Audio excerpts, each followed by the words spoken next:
And to Victoria's left, literally and figuratively, is Jeff Olson. Jeff is a political activist and a fellow Occupy movement traveler. You did something with Bank of America. It's true. I got in trouble for using children's washable sidewalk chalk on the city sidewalks in front of the Bank of America. You were what? You were protesting the TARP bailout, and yeah, exactly. You can't come to a tea party and that one. Yeah, that's right. Sort of both. So the corporate bailout. Well, we can agree on that. Okay, so Occupy activist Jeff Olson, and seated next to Jeff is Jonathan Harris, the guy with the haircut only a mother could love, or a liberal. Jonathan is a columnist, liberal activist. You made our jag-off of the day. Last week, I believe it was. I heard I became one of your jag-offs. That was pretty awesome. All right. For our viewers who may have missed it, the day before Jonathan was on, he said, when Nancy Pelosi said we have to read the bill to find out what's in it, she wasn't referring to Congress. She meant the American people. We thought, well, that's how she spun it. Let's give Jonathan a credit for being a jag-off for saying. That's what she meant. That's what she meant. It's true. She said we have to pass it so they know what's in it. Oh, Lord have mercy. Right. All right, so we'll kick off the panel topics. First topic is Governor Rick Perry of Texas is going to spend $12 million a month to send National Guard to the border with Mexico. Good idea, bad idea. Victoria Taft, I asked the question because pretty much all they will be doing is observing. Some people are calling them Walmart greeters, but I'll tell you this.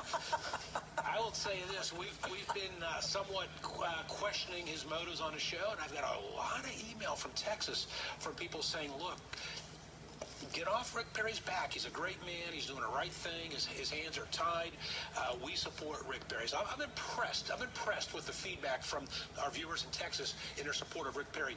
What do you think of this? Well, for one thing, it's a good thing that they're in support of what Rick Perry's doing because it's very expensive.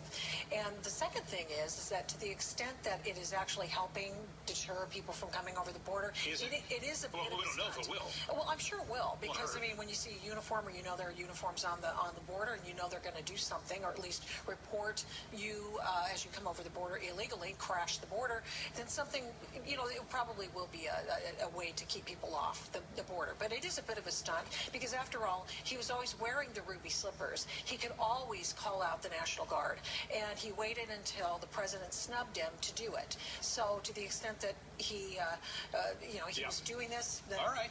Jeff Olson, right now, drug cartels are reportedly sending children across the border to Border Patrol agents because they know nothing will happen, and that's allowing the Border Patrol agents to be distracted for the cartel to do their deal. Do you think this will deter anything?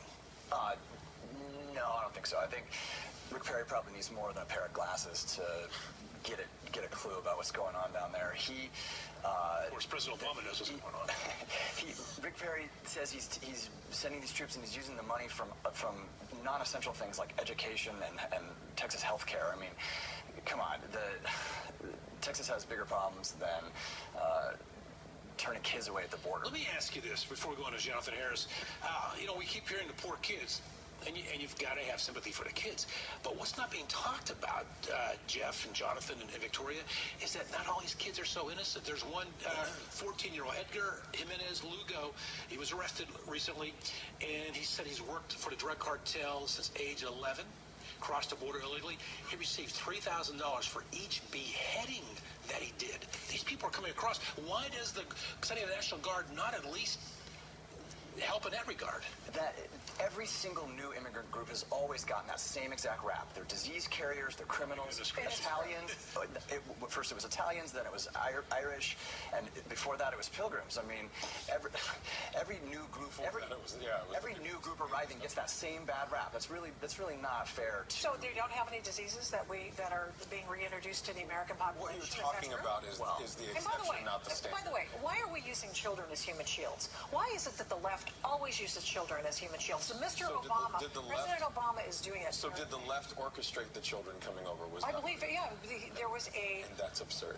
No, of course it's not absurd. The president said in 2012, I am not going to impose and enforce my laws concerning children coming over the border. It had to do with the children that were already here. That was the DREAM Act, and then he said he would not enforce. Which kids should be turned away?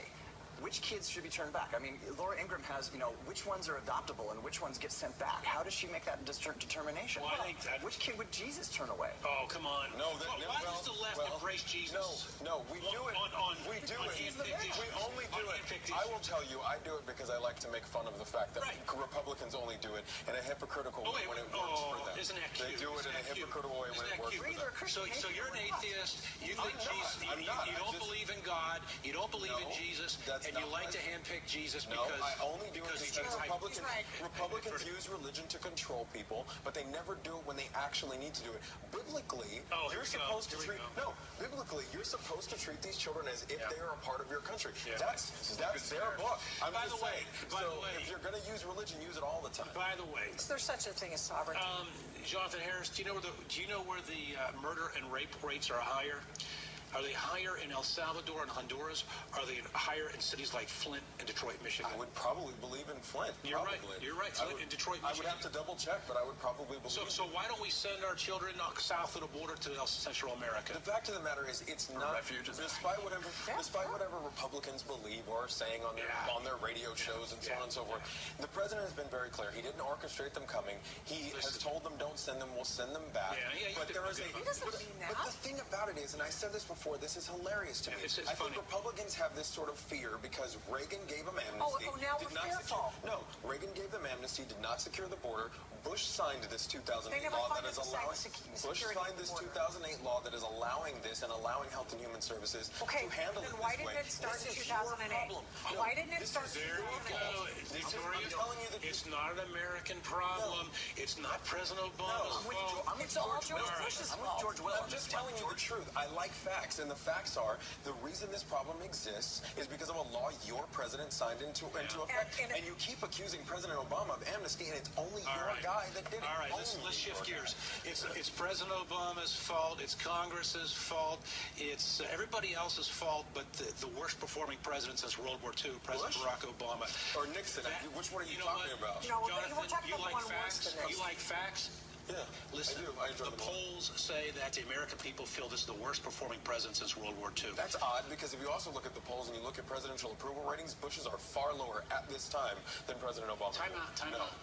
You're proud of his 40% approval rating? He has a 44% rating, and considering the treasonous action of the Congress that he has to do, absolutely. Let's go to Jeff Olson. Jonathan Harris is very proud of this president's record. He's very proud of the fact that it's everybody else's fault but his own. We've now spent $100 billion of taxpayer money in Afghanistan. 73% of all U.S. casualties in Afghanistan have occurred on President Obama's watch, and there's nothing to show for it. Is this George Bush's fault? Who started the war? We'll get reaction on the other side. All right, Jonathan Harris says, who started the war? I'm just saying. All right. Who started the war? Didn't happen on our watch. Somebody else's watch. All right. To our viewers at home, if you want to continue the conversation, if you want to get in on the conversation with our Grassroots system panel or myself, you can tweet me at Amato Talk and tweet our panel members. We show their Twitter name, their Twitter handle underneath their name on a TV screen. So if you want to get in the conversation, tweet us. We're back after this.